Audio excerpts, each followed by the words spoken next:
Hello, everyone, and welcome back to Front Porch Studios somewhere in northern Utah. We've got some catching up to do. I did not get my Freedom Friday episode in on time, so that's why we're doing a little Sunday get together here. Um, Big stuff to talk about. A lot of interesting things have happened over the course of the last few days. The most single important one is Ron DeSantis charters a plane and flies 50 um, illegal aliens to the island of Martha's Vineyard. Now, in case you don't know, Martha's Vineyard is a very affluent, high tax district, high rent district um, off the East Coast, part of Massachusetts. And he did this in the dark of night and chartered this plane, flew 50 in, let him off. Now, there's an interesting thing with what's going on with the Martha's Vineyard side of this. Martha's Vineyard was one of the very first. Of course, it's extremely liberal. You've got a bunch of liberal elites that are completely out of touch with reality living up there, and they had declared themselves a sanctuary city for, as they call them, undocumented immigrants, as the law calls them, illegal aliens, people that crossed into the country illegally.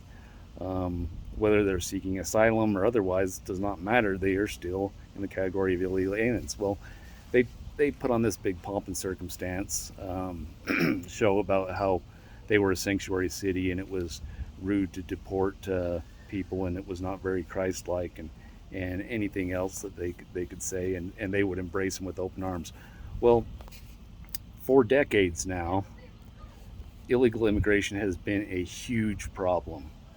They flood across the open border, the porous border into California, into Arizona, into Texas, which are all border states. A bunch of them come in via the ocean into Florida.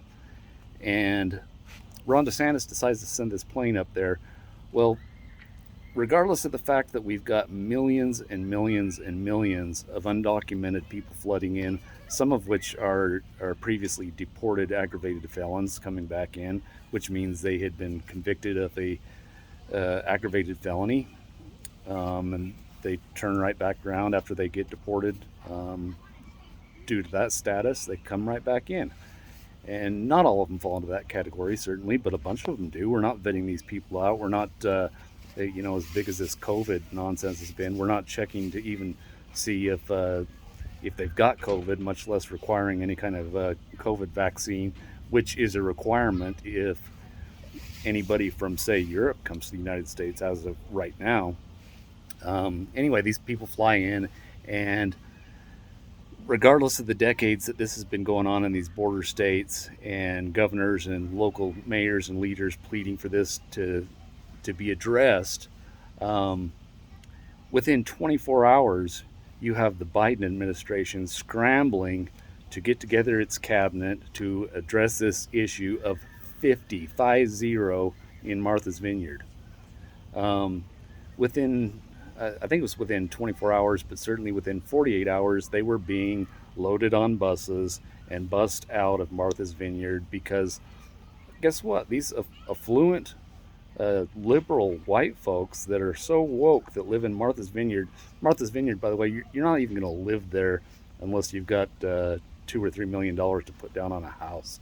And these woke, affluent, white liberals up in Martha's Vineyard are so compassionate that they basically put these folks up in a church, got together some beds, which is very nice of them, fed these people, but within 24, 48 hours, they're being bussed off the island.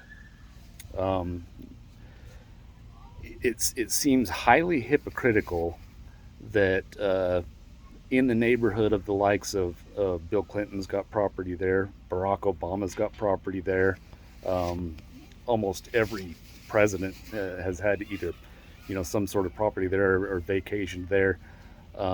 Most of us couldn't afford to play 9 rounds of golf there. That's how expensive this place is. They solved the problem within 48 hours. Gonzo. Not our problem anymore. Well, this is brilliant for a couple reasons. Number one, Ron DeSantis uh, took the game and he twisted the rules and flopped it right back down on them, and they went nuts, out of their mind, of how could he possibly do this. Um, going as far as to say you've got Hillary Clinton out there calling this a human trafficking event. Well, it's funny, Hillary, that you and Joe Biden, certainly Joe Biden, he didn't scramble his cabinet together when somewhere near the number of 40 or 50 illegal immigrants died in the back of a tractor trailer, um, being unlawfully brought into the country. You had almost the same number of migrants dropped off in Martha's Vineyard die of heat stroke in a tractor trailer, and that was not a big enough issue to address this. You've got record numbers of people in the United States dying of fentanyl overdose deaths, which we know law enforcement has identified as being manufactured in China, going to Mexico, getting in the cartel's hands, and coming across the extremely porous southern border. So it's interesting to see all these white woke liberals in Martha's Vineyard, how they react to 50 people being dropped off in their community in the dark of night.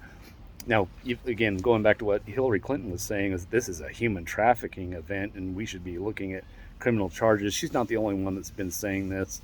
Um, the Biden administration, in dealing with some of these areas where there's uh, thousands upon thousands of illegal immigrants, illegal aliens down on the southern border, um, the federal government has been chartering planes for basically since the onset of the Biden administration to bring them in, and they do it in the darkness of night. They bring them into predominantly liberal cities.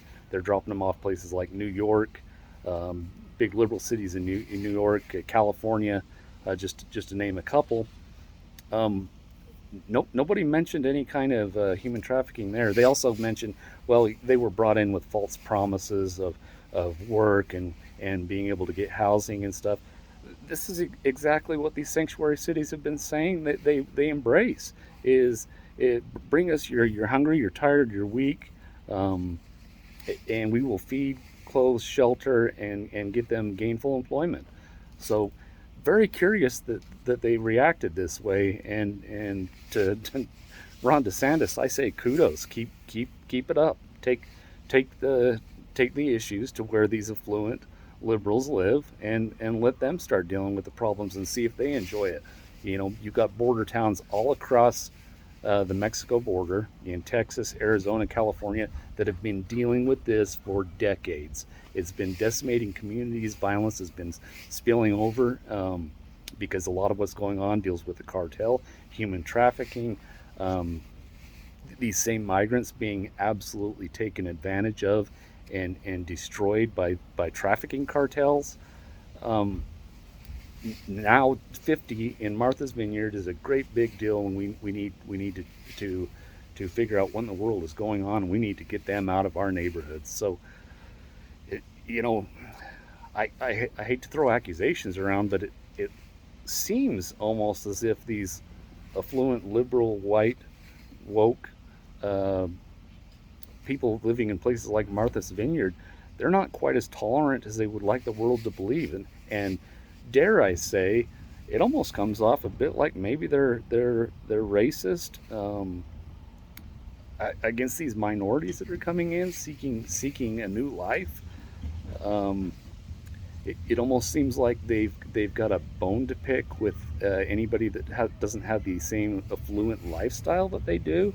I mean, maybe or are they opposed to these people in economic conditions that they profess to be the saviors of? Well, it certainly looks that way.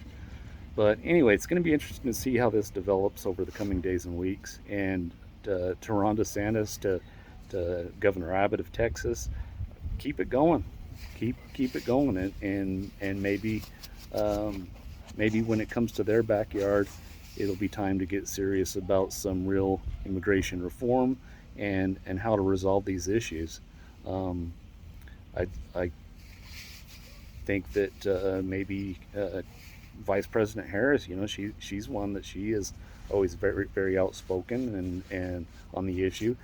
A bunch of them are being dropped off at her front yard. Maybe she should set up a few cots. I mean, she's got to have some Murphy beds in that house and some rollaways. Um, let's get serious and address the problem.